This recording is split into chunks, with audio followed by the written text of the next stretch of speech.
이혼 후 외롭게 지내던 저에게도 다시 설렘이 찾아올 줄은 몰랐습니다. 모든 건 2층에 새로 이사온 이웃 덕분이었죠. 17살 연상의 그녀는 바쁜 아들 내외를 대신해 손주를 돌보며 지내는 조용하고 따뜻한 분이었습니다. 어느 날 주말에 더운 날씨라 현관문을 열어두고 게임을 하고 있었는데 갑자기 그녀가 아저씨 하며 저를 부르더군요. 밖에 나가 보니 컴퓨터가 고장나서 어떻게 해야 할지 모르겠다며 도움을 청하셨습니다. 그렇게 그녀의 집으로 올라가 컴퓨터를 확인해 보니 메모리 카드 문제였죠. 간단히 수리해주자 모니터가 정상 작동하자 그녀는 고맙다며 과일을 내오며 잠시 이야기를 나누게 되었습니다. 그때 그녀가 조심스럽게 애 엄마는 어디 가셨어요? 라고 물었고 저는 이혼 후 혼자 지낸다고 말했습니다. 그녀는 놀란 듯 괜히 여쭤봤네요. 힘드셨겠어요? 라며 미안해했어요. 그 순간 저도 모르게 혼자 지내며 느낀 외로움과 쓸쓸함을 조금씩 털어놓았습니다. 그렇게 마음의 벽이 허물어지며 우리는 친구처럼 서로를 조금씩 알게 되었습니다. 얼마 후 그녀가 점심을 차려주겠다고 했습니다. 올라가 보니 된장찌개에 소불고기, 계란말이까지 푸짐하게 차려진 식탁이 저를 맞이했습니다. 오랜만에 따뜻한 집밥을 먹으며 오묘한 감정이 올라왔어요. 밥을 먹고 나니 한여름의 더운 날씨가 무색할 정도로 속이 든든했죠. 아줌마, 맥주 한 잔 어때요? 라는 제 말에 그녀가 살짝 웃으며 좋다고 하더군요. 편의점에서 맥주 몇 캔과 간단한 안주거리를 사와서 둘이 함께 한 캔씩 마셨습니다. 그렇게 이야기를 나누다 보니 그녀의 남편이 10년 전 사고로 세상을 떠났고 그 이후로 혼자 긴 세월을 보내며 살아오셨다는 걸 알게 되었습니다. 서로의 아픔을 나누며 우리는 어딘가 같은 외로움을 공유하고 있다는 걸 느꼈어요. 그날 이후 그녀는 저를 더 잘 챙겨주기 시작했습니다. 밑반찬을 챙겨주거나 퇴근길에 우연히 만나면 먼저 아는 척을 하며 미소를 건네기도 했습니다. 저 역시 그녀가 살갑게 다가오는 모습에 무심히 지나칠 수 없었습니다. 그렇게 시간이 흐르면서 그녀와의 관계는 점점 가까워졌고 서로에게 의지할 수 있는 사이로 발전해 갔습니다. 그러던 어느 날 그녀가 제 손을 잡고 조용히 말했습니다. 이 손 한 번만 놓지 말고 잡아줄 수 있어요? 그 순간 저는 더 이상 혼자가 아니란 걸 깨달았습니다. 이렇게 우리는 서로에게 특별한 존재가 되어가고 있었습니다. 그녀의 따뜻한 배려와 상냥한 미소 덕분에 어느덧 서로의 곁에서 연인으로 발전하게 되었습니다. 안녕하세요. 저는 40대 초반의 이혼남입니다. 아내와는 맞벌이 부부로 함께 귀한 딸을 키우며 더 이상의 자녀 계획은 없는 상태였죠. 딸이 5살 무렵 아내는 집안일에만 집중하기보다는 밖에서 일해보고 싶다는 마음을 밝혔고 저도 그 결정을 지지했습니다. 그렇게 아내는 사무보조 업무를 시작하며 평소처럼 6시에 퇴근하곤 했습니다. 하지만 어느 순간부터 아내의 퇴근 시간이 늦어졌고 야근이 잦아졌습니다. 옷차림과 화장에도 변화가 생겼고 그런 모습에 묘한 낯설음이 느껴졌지만 저는 아내를 신뢰했기에 의심을 드러내지 않고 지켜보기로 했습니다. 그러던 어느 날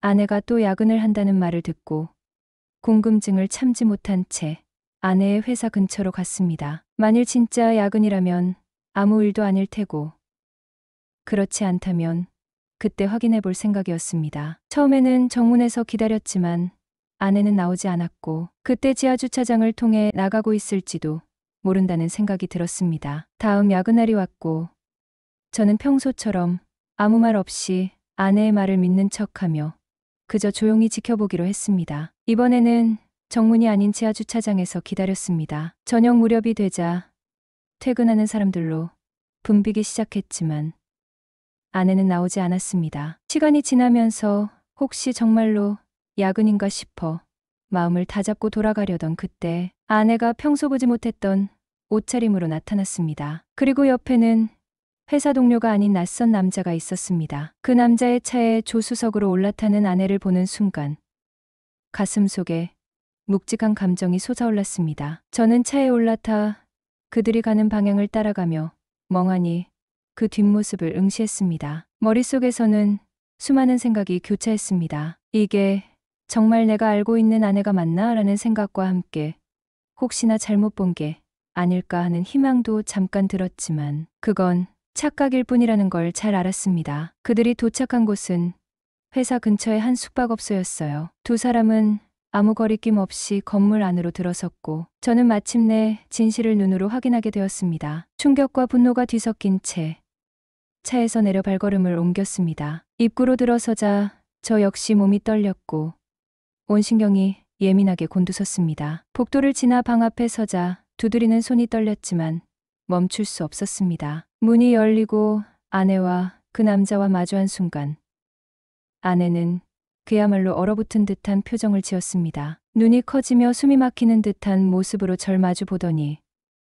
입가가 떨리며 말을 잃었습니다. 그러고는 몸에 힘이 빠진 듯 그대로 주저앉아 버렸습니다. 바닥에 앉은 채 어쩔 줄 몰라 하며 머리를 숙인 아내는 한참을 떨며 울먹였고 눈물을 쏟아내며 저를 바라보았습니다. 그 순간 저는 혼란스러운 감정이 밀려와 무슨 말을 해야 할지조차 모르겠더군요. 아내는 떨리는 목소리로 한 번만, 정말 딱 한 번만 용서해달라며 애원했지만 그 말을 듣는 것조차 고통스러웠습니다. 아내는 눈물로 가득한 얼굴로 떨리는 목소리로 잘못했다고 한 번만 용서해달라고 애원했습니다. 그동안 함께해온 시간, 그리고 누구보다 성실하게 살아온 그녀의 모습을 알기에 마음이 복잡했습니다. 아내는 우리의 가정을 위해 알뜰하게 돈을 모으고 살림을 돌봐온 사람이었습니다. 다른 이들이 부러워할 만한 안락한 보금자리, 아파트 분양도 그녀의 알뜰한 살림과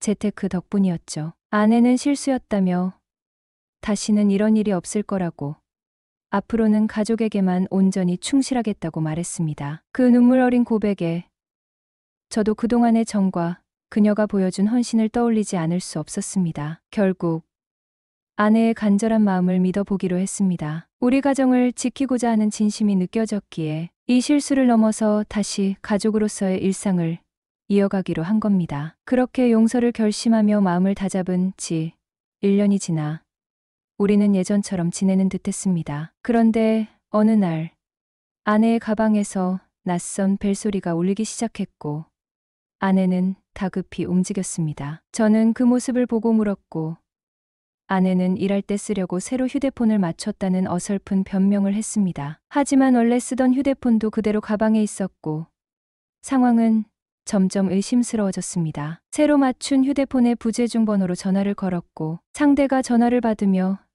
지금은 통화 가능해라고 말을 꺼냈는데 그 낮고 정확한 목소리는 다름 아닌 1년 전 그 사람이었습니다. 더 이상은 견딜 수 없었습니다. 결국 아내와는 재산 분할을 포기하는 조건으로 협의 이혼을 하게 되었습니다. 쉽지 않은 결정이었지만 신뢰를 잃은 관계를 유지하는 것이 더 큰 상처를 남길 거라는 생각이 들었기에 내려야만 했던 결론이었습니다. 그녀는 17살 연상의 과부였다. 나보다 훨씬 나이가 많고 삶의 무게가 다소 무겁게 느껴졌다. 한때는 행복했던 결혼 생활을 보내던 중 남편의 갑작스러운 사고로 모든 게 변해버렸다. 그녀는 여전히 남편의 빈자리를 느끼며 살아가고 있었고 그 빈자리는 아무리 시간이 지나도 쉽게 채워지지 않았다. 그녀의 집은 정갈하고 따뜻했다. 벽에 걸린 가족 사진 속에서 남편과 아이들이 함께 웃고 있는 모습이 여전히 자리를 지키고 있었다. 그 사진을 볼 때마다 그녀는 조용히 고개를 숙이고는 했다. 그리움과 상실감이 가득했지만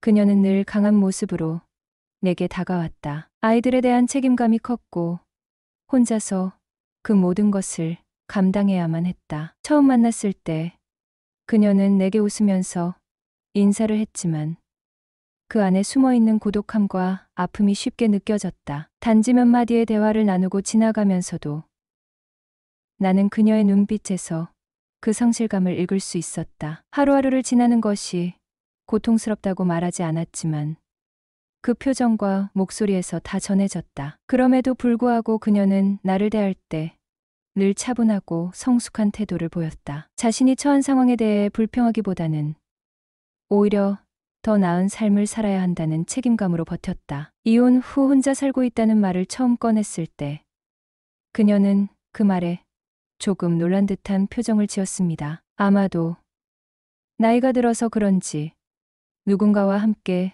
살아야 한다는 고정관념에 사로잡혀 있었던 걸까요? 아니면 그만큼 내가 외롭고 힘든 상황이라는 걸 미리 짐작한 건지 모르겠지만 그 후로 그녀의 태도는 달라졌습니다. 처음에는 그냥 가벼운 대화였고 그저 한 이웃으로서 그냥 그런 얘기를 나눈 것뿐이라 생각했습니다. 그러나 그 후 그녀는 내게 특별한 관심을 보이기 시작했습니다. 가끔 마주치면 무심코 잘 지내고 있죠? 라며 묻곤 했고 이따금은 음료수나 과일을 챙겨오기도 했습니다. 혼자 밥 먹는 게 힘들겠지? 라며 밥을 챙겨주기도 했고 내가 필요로 하지 않은 것 같다고 느꼈지만 그 관심이 고마운 마음이 들었습니다. 하지만 점점 그녀의 보살핌이 과해지면서 처음에는 부담스러웠습니다. 그저 옆집 아줌마로 생각했던 그녀가 내 일상에 이렇게 깊숙이 들어오게 될 줄은 몰랐습니다. 오늘은 뭘 먹었어요? 오늘은 외식 안 하셨어요? 그녀의 물음에 처음에는 대답만 하고 지나쳤지만 점차 그 물음들이 나를 기분 좋게 만들었고 그 마음이 진심이라는 걸 알게 되었습니다. 그녀는 내가 밥을 챙기지 않는 날에는 스스로 마주 가서 장을 보고 내가 무엇을 좋아하는지에 맞춰 밑반찬까지 준비해 놓고 갔어요. 처음에는 그게 나를 불편하게 만들었지만 점차 그 따뜻한 배려와 신경씀에 내 마음도 흔들리기 시작했던 겁니다. 내가 피곤하거나 집안일을 놓친 날이면 그녀는 다가와서 함께 청소를 하거나 내가 하기 힘든 일들을 대신 해주었습니다. 그녀는 나의 작은 생활을 점점 더 챙기기 시작했죠. 시간이 지나면서 우리 사이의 관계는 어느새 묘한 친밀함을 형성했습니다. 이제는 내 집에 들어오는 것이 자연스러워졌고 그녀는 내 살림의 일부분처럼 되어갔습니다. 무엇보다도 그녀는 내게 있어 고마운 이웃을 넘어 점점 특별한 존재가 되어갔습니다. 아무리 많은 말을 하지 않아도 그녀는 내 마음을 잘 이해해주는 사람 같았습니다. 어느 순간 나는 그녀의 보살핌이 더 이상 부담스럽지 않았고 오히려 그것이 내게 필요하다는 걸 깨닫게 되었죠. 이제는 내 일상 속에서 그녀와의 만남이 더없이 소중하고 그때마다 나는 다시 힘을 얻는 느낌이었습니다. 그녀가 챙겨주는 음식은 정성스럽고 그녀의 미소는 내게 따뜻한 위로가 되었습니다. 그런 작은 일들이 내가 또 다른 삶의 의미를 찾는 데 큰 도움이 되었다는 걸 알게 되었죠. 우리는 점점 더 서로에게 중요한 존재가 되어갔습니다. 나를 걱정하고 내가 힘든 날에는 함께 울어주고 나의 기쁨은 함께 나누면서 우리 사이에는 시간이 지나면서 단단한 신뢰와 애정이 쌓여갔습니다. 이 모든 것이 처음에는 아무 생각 없이 시작된 단순한 이웃의 배려였지만 이제는 그녀가 내 삶에 있어 빠질 수 없는 사람으로 자리 잡게 되었습니다.